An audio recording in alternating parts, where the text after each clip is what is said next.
Hello, thank you for listening into this video. The idea of this video is to discuss my experiences and my knowledge of the plugin programs included with the Akai MPC1.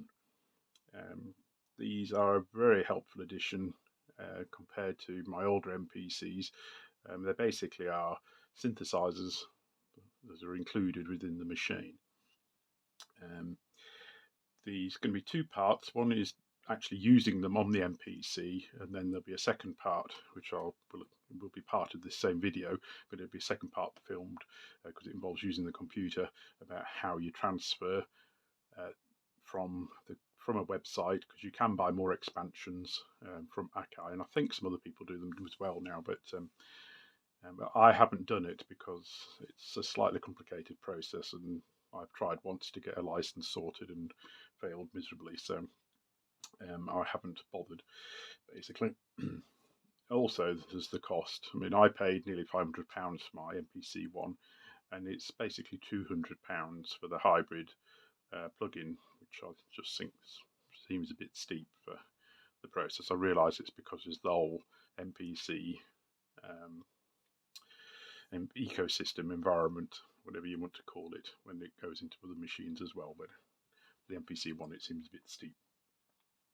So we'll go to an empty project, and the first thing we'll look at is there are, just a reminder really, there is 6 within a normal excuse me, within a normal MPC track. You can have 6 things: there's a drum program, a plugin, a key group program, clips, MIDI, and CV. So the drum program is what it sounds like. The key group is basically a chromatic sample program. So for your bass lines, leads, pads, and everything else you want tuned. Clips, I have to say I've never messed with. MIDI is how you control external equipment through the MIDI out or USB MIDI, and then the CV out. The CV outs is 8 of those on 4 stereo 3.5mm plugs, and I've done a video about that, about linking it to my AE modular synthesizer. It's not one of my better videos in terms of quality, but it covers the points that matter, so I'm not going to re-go there. So this video, like I say, is really talking about plugins. So we press the plugin button. You can have, I've used, at the moment, the most I've ever used is 5 plugins for one song, and I've never hit the limit of what the Akai MPC1's processor can do, so I've no idea how many you could open. It really doesn't matter. For most purposes, it doesn't matter. So you can see I press the button, it says plugin 1, and it's already selected the Tube Synth plugin, and the preset is Rich Swell. Okay, so if I didn't want the Tube Synth, if I wanted one of the others, this is the list of all the plugins. Now these are all the plugins I've put onto my SD card, and that's because when my MPC1 boots up, it looks at the SD card. You change it in the settings. It defaults to the internal drive, and that's fine until you start changing things. As I said in a previous video, I accidentally deleted all my internal drives, so it was a bit of a cock up, but there you go. So the baseline one there, that's one I use quite a bit. So we can just select that, and it's already, you can see on the fact find preset. So oops, just did something with it. Let me go back. So we can change the preset just from flicking. Okay, so if you double click on that, you see you can actually get a list of the presets, and that's just the preview. There's thump, thwacks, subs. Bear in mind this is all bass, organ basses, resonant basses, slow basses. So this is all just within the baseline synthesizer. But you might find more useful, and this only works on when you select the plugin thing, is the sounds button, which is just to go back. So you've got your plugin, baseline, and I've selected G-Drum, but if you go to sounds, You can see the baseline synth is highlighted. So this is the same as that list I was just showing you. There's all the various things on here. The OP4 is actually the synth I'm thinking about buying. That's a 4-operator FM synthesizer for the MPCs. I haven't dared go down the process of buying it and mess around with the licensing yet, though. So this is the baseline's preset sounds. So you can see I'm on fuzz. If I wanted organ, I could do that. There's FX there. It goes to throat, squeal. So you can move around in various ways within the sounds. But the key reason for remembering the sound button, if we go back to here, the main reason I like to remember the sound button is in the bottom right hand corner. There's a little thing called Edit Instrument, and so this is how you can get at the actual parameters on the synthesizer. And this applies to all the plugins, certainly all the ones I've messed with. I haven't used all the drum synthesizers, for instance, but the ones I have used have got the same thing. And around this left-hand column, you can see there's a little red box. And what that is for the Q-link knobs on the right side here. So if I'll hold the key down, I've got an Arturia key step plugged in the USB port. That's how I play keys into my MPC. So if I just twiddle a knob, you should be able to see, certainly the display on the right hand side is changing. You can see the red lines moving around, but also on the left hand column, that knob's moving around as well. And you can see on that one, again, now the top knob, the left on the right hand side, the red line's moving around. And you can also see the top left of the display, the waveform is changing. This can be good fun. You can do all sorts of things with that, and that applies for everything. If you want to move the red box, you see, just by clicking on the screen, you can move which red boxes you highlight. So now those knobs do different things.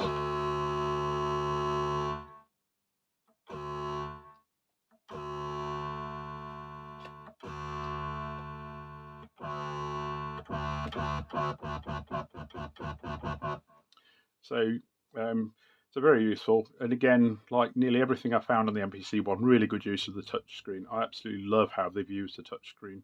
It's really hard to go back to other equipment actually after using the touch screen with the MPC. Whichever thing is highlighted, so if I go to that one and I've highlighted the second knob down, I'm now moving that knob with the main control knob on the MPC1. That makes it bigger, basically, and get rid of that. So you can make it really big on the screen if you wanted to. So lots of programming there, and then you can actually see there's different screens as well. So this is, like I say, this is just the baseline synthesizer, which is actually a relatively simple machine. Go back to the main screen just by pressing the main button. So if I go to let's do it by the sounds thing, just to be different. I normally do it how I was about to do it. So let's go to tube synth, and let's say we want a lead sound, and let's whatever hard wobble is, and let's edit the instrument on that one.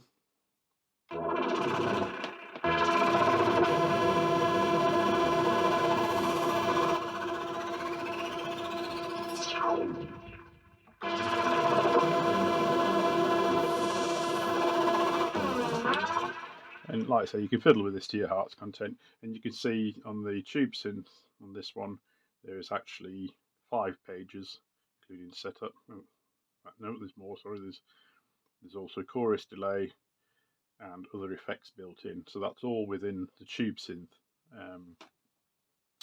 plugin. So there's loads of depth to explore if you want to get into all that program. I must admit, I tend to find a preset close to what I want.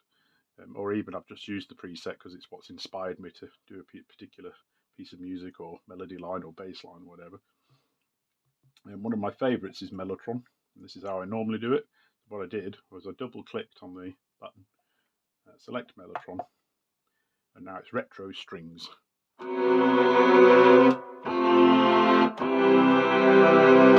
have to stop myself from using those on loads of songs because I really like them. So And again, you can still edit these. So I've gone in sounds button, edit instruments, and there's 3 pages on the Mellotron. So you can select what model of Mellotron, the flavor, compression and EQ, and delay and spring. So that's obviously has quite an impact on the sound. I'm not going to spend hours messing with it because hopefully you've got the idea.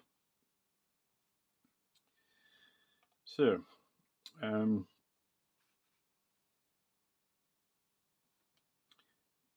just nip back to the list just to make it easy to clarify what I've got. So like I say, tube synth, that's probably the most versatile of the ones. It's certainly one of the ones I use the most. The Selena string machine is quite good. I use that reasonable amount.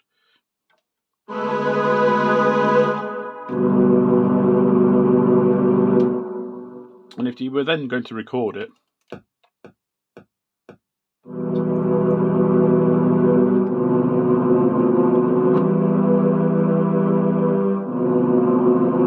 so that's just quickly done a couple of chords for the back to the 80s preset of the Selena.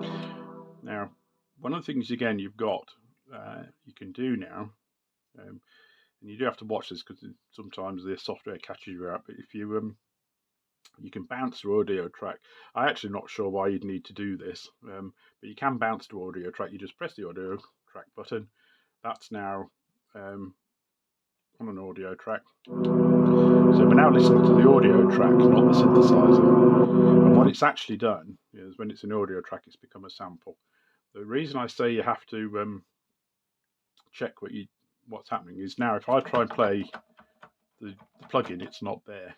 So, and what I found is if you open up the mixer at the side, you can see the mute's been put on. So if I turn the mute off, okay. So what I did, I opened up the mixer, which is hidden off the side. I'm going to hide it again.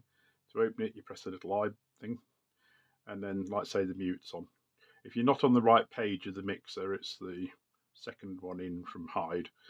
And it took me a little while to find that because I kept wondering why it kept muted. I mean, I understand why it mutes it because otherwise it would play it twice when you first bounce it, because it should still play it. Because this audio track's attached to this sequence, so I can play on top of it now. Okay. So that, like I say, the only reason I found to do that is because now you've got a sample to play with. So if I quickly show you that. If I go into sample edit, there you go, that's that sample. And now you can do all the bazillion things you can do with that within sample editing, but that's a subject of another video. One of the reasons I bought the MPC was to improve or update my sampling. My MPC 2500 I used a lot for percussion sampling, but never did much in the way of chromatic sampling. And I bought a second-hand Akai box. I've forgotten which one it was now. I think it's a CD 3000 or something like that. And it was just too complicated. I couldn't get my head around it. Didn't enjoy it. Having watched a few YouTube videos, the sampling on this is just brilliant, isn't it? And it's good fun. I don't use anything else for sampling now, and it's so quick and easy. But like I say, that's the subject to another video. So nip back to the main screen. I think I've hit all the included program. Hype's worth mentioning. So Hype's quite a good one.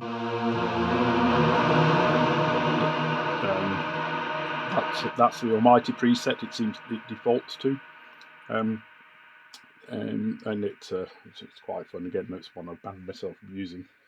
Well, it's one I jam with quite a bit. So if you want more than one, so see plugin number 1 is now Hype, the Almighty preset. If I go to another track, plugin number 2, oh, hang on, sorry, it'll do it itself in a minute, I think. We'll find out. Right, so I selected the electric, which is electric piano plugin, and so it's asking you whether you want to have a second plugin. Basically, this means, do you want 2 plugins because you've already got one? And the answer is yes. So you click New Program. So now plug-in 2 is electric.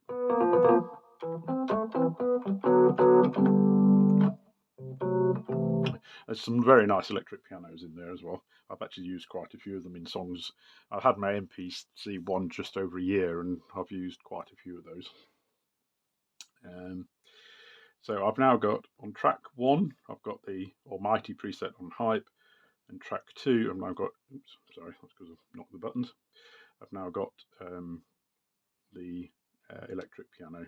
And again, you can, 2 ways of changing it. There's a list of all the millions of different pianos.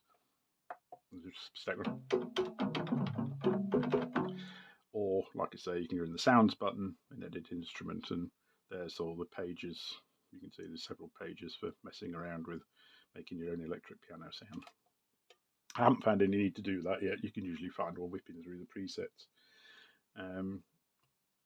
So just click on that again. There's all these drum synths. I haven't messed with those very much, to be brutally honest. I think I've used the clap a couple of times.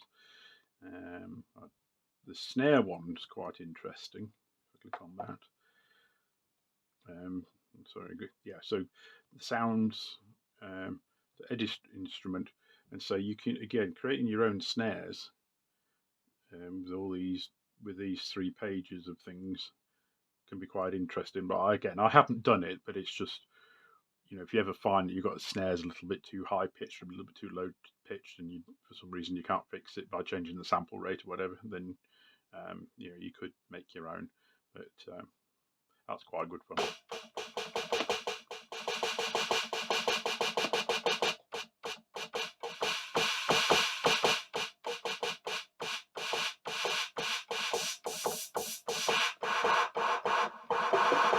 So just like that, and that was only fiddling with 3 of the parameters. So lots you can do there. So the snare one's definitely worth a mention, because getting your own snare for a song can be quite useful. So nipping back in, there's all these other ones. Like I say, I've used the clap one. The bassline synth I actually use quite a bit. I mean, it's dead simple, but most of the time I've just tweaked a preset. So I think that's it. 1, 2, 3, 4, 5, 6 that are included. Like I say, the fabric is something you pay quite a bit of money for, and I got them, but I didn't. I thought you got a free trial, and you don't, because when you're paying 200 quid, you don't really want to fork out the money unless you know you're going to use it. Like I say, I do plan to buy the OPX4, so I've left that on there for as and when I feel like fighting with the licensing system. The organ's another one that I will never buy that. I might delete that one off, actually. That one doesn't work. Oh, the Odyssey synth, sorry, I have missed one. I thought I had. The Odyssey synth, as in the ARP Odyssey. Sorry, it takes a moment to load sometimes. There we go. So, again, so now that's... Oh, why are we silent?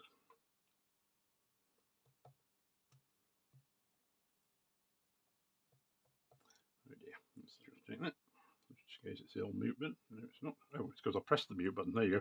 Sorry, that was a nice little thing I can demonstrate to you by accident. So you can mute by pressing at the bottom of the screen.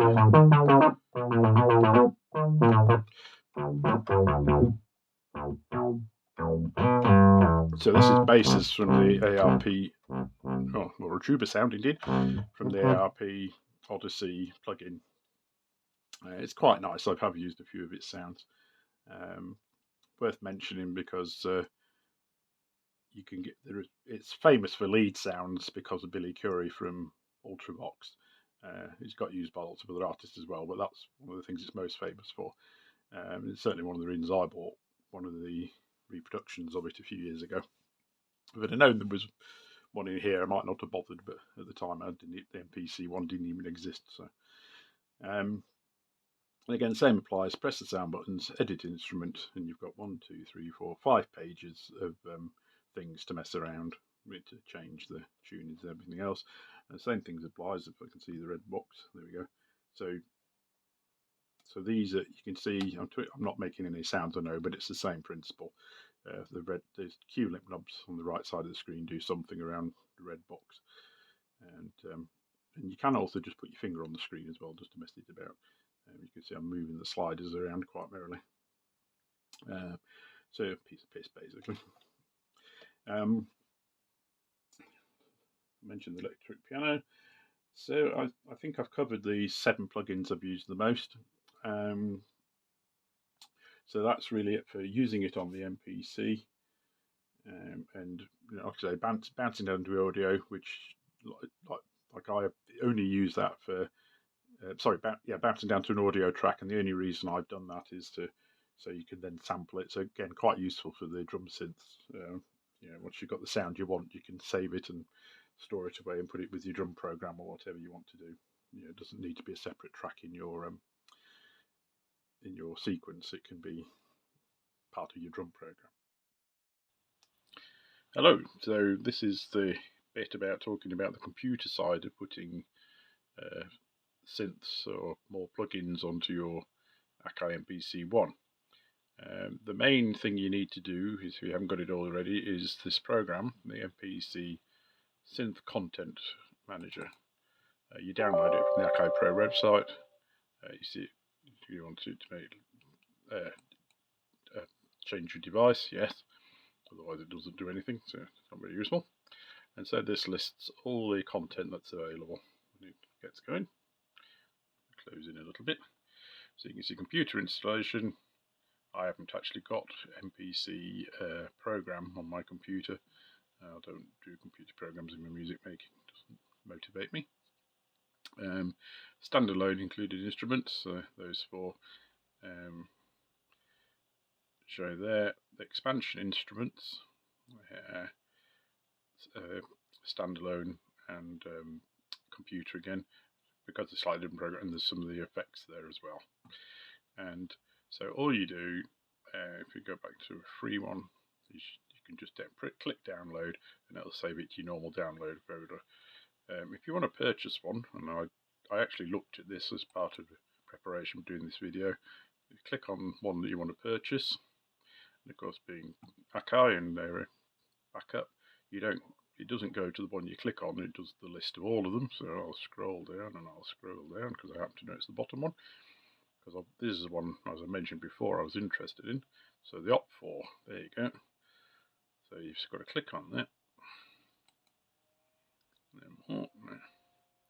There you go, it's 99 quid. Oh, download demo. Oh, you see I missed that before. Yeah, I'm going to click download demo. Oh, it's a demo for desktop, so I don't care about that. So anyway, if you wanted to buy it, that's where you'd buy it from. And then it would download to you just the same as before when you were on the Synth Content Manager.